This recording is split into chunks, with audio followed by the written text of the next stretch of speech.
Walter from Stress Factor Active Life, coming to you from Tokyo, Japan, and this is my house. Now, if you've never been to Japan or you're considering visiting Japan or living here for a while, then one of the things that might shock you is actually the size of Japanese houses. They are comparably small in size to most houses overseas. So I'm going to give you a little bit of a tour of the second floor of my place. I have 3 floors. But you're going to find that there's not so much space for training, or that the houses interior are not really designed for training. So the materials that they build the houses of are a little bit lighter and a little bit weaker. The door frames are not really structured for handling weight, so you can't really put a pull-up bar anywhere or anything in the house. So I'm going to show you my house and just kind of give you a little bitty tour of how small things actually are.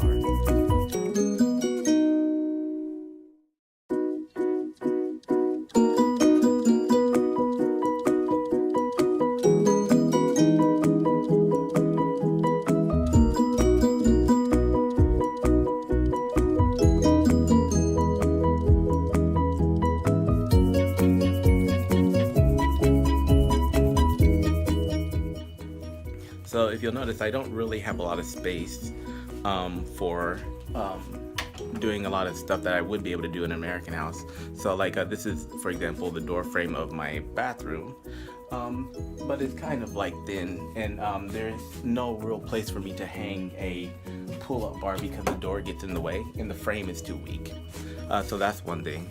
Another thing is look at the size of, I guess, the space between walls. So I'm not exactly the Jolly Green Giant, but I can actually touch both walls. Put my back to one wall and touch with the other. So even if I'm walking down the stairs, you notice I don't really have a lot of elbow space. And I'm a small guy. I do a lot of my morning training in the kitchen because as you can see, my kitchen has a little bit more area and a little bit more floor space. So this is one of the things that you're going to run into if you're coming to Japan and you're looking for a place to train, but you don't have time to go to a gym. So what I'm going to show you today is how I train in this little tiny house using no gym equipment. I don't have any weights in here, and I don't have a pull-up bar. But I still managed to get at least a few good minutes or maybe a couple hours of training in every day when I have time. So I'll show you how to do that using just what I have around the house, okay? And that will be the motto of this week's, or the theme of this week's training. All right, so without further ado, on to the training.